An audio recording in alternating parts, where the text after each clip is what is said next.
दिल्ली की सड़कें शाम ढलते ही एक अलग ही रंगत में डूब जाती हैं। लाल बत्तियां, हॉर्न का शोर और भागती दौड़ती जिंदगी। और इन सब के बीच अनंत का पुराना सा पीला ऑटो रिक्शा।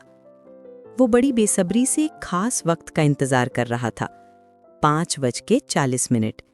एक लड़की, प्रिया, जो हर रोज उसकी सवारी बनकर आती थी, आज भी वो ठीक वक्त पर आई, हल्की नीली सलवार कमीज और चमकदार जूतियों में। उसके हाथ में हमेशा की तरह हेडफोन और एक पुराना सा डायरी जैसा नोटबुक था।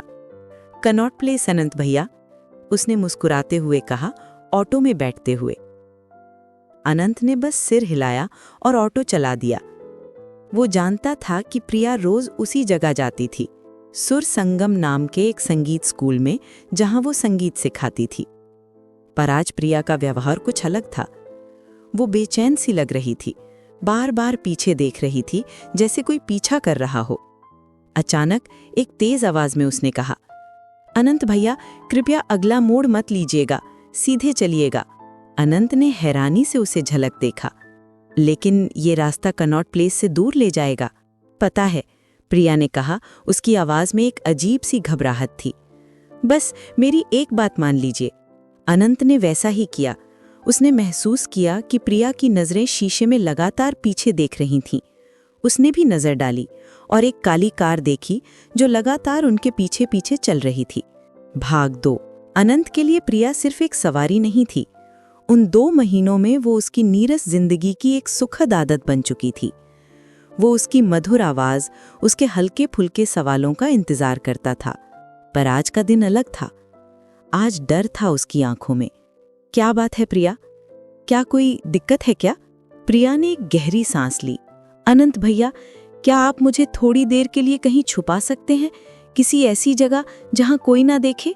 अनंत के मन में कई सवाल उठे, लेकिन उसने कुछ नहीं पूछा। वो दिल्ली की गलियों का राजा था। उसने ऑटो को एक तंग गली में मोड़ दिया, फिर दूसरी में, इतनी तेजी से और अचानक कि पीछे की कार उनका पीछा छोड़ने पर मजबूर हो गई। वो उसे एक शांत सुनसान इलाके में ले गया, जहां एक पुरानी हवेली खंडहर हो रही थी। उसने ऑटो रोका और प्रिया की तरफ देखा। अब बताओ, क्या मामला है? प्रिया के आंखों में आंसू थे। मेरे पिता, उनकी एक पुरानी डायरी है, उसमें एक राज छुपा है, एक ऐसा राज जिसकी वजह से कुछ लोग मुझे ढूंढ रहे हैं।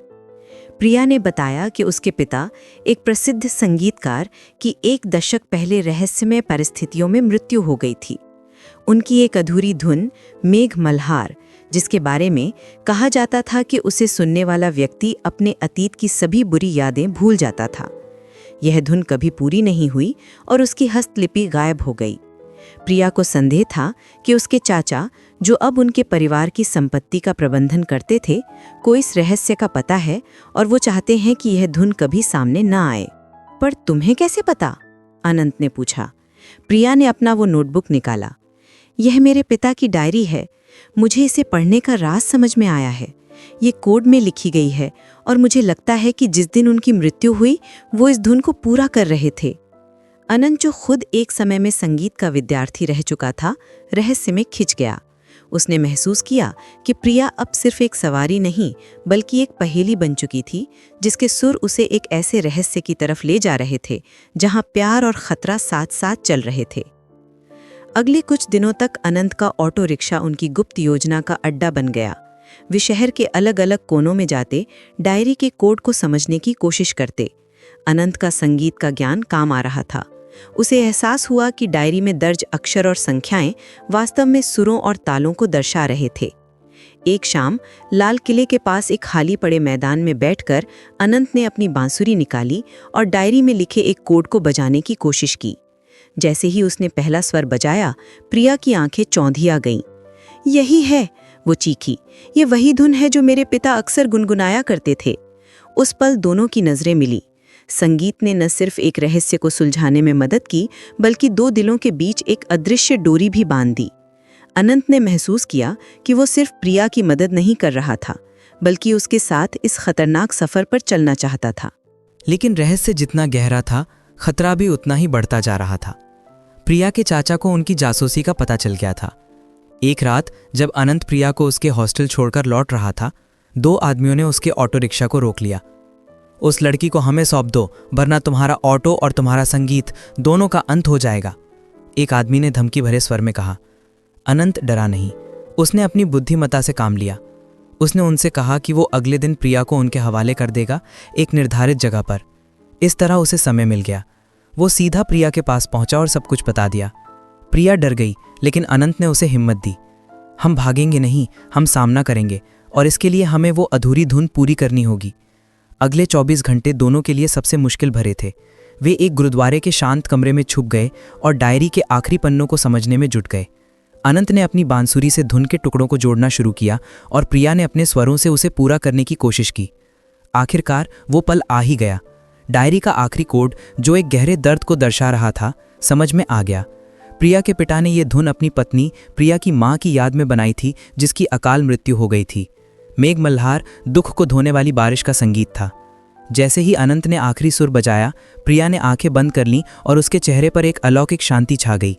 उसे लगा जैसे उसने अपने पिता को एक बार फिर से पा लिया हो। अब समय था सामना करने का। अनंत और प्रिया उस निर्धारित जगह पर पहुंचे, एक पुराने थिएटर हॉल में, जहां प्रिया के पिता अपना आखिरी कार्यक्रम पेश करने वाले थे। प्रिया के चाचा वहां पहले से मौजूद थे, उनके साथ कुछ गुंडे। तुमने डायरी ढूंढ ली? चाचा ने गुर्राते हुए पूछा। हाँ, प्रिया ने साहस से कहा, और हमें पता चल गया है कि तुमने मेरे पिता की हत्या क्यों की। तुम नहीं चाहते थे कि यह धुन दुनिया के सामने आए, क्योंकि इसमें तुम्हारे काले कारनामों का राज दर्ज था। चाचा हंसा। और अब तुम क्या करोगे? पुलिस को बुलाओगे? उनके पास कोई सबूत नहीं है, लेकिन लोगों के पास सुनने के लिए कान है, अनंत ने कहा और अपनी बांसुरी निकाली।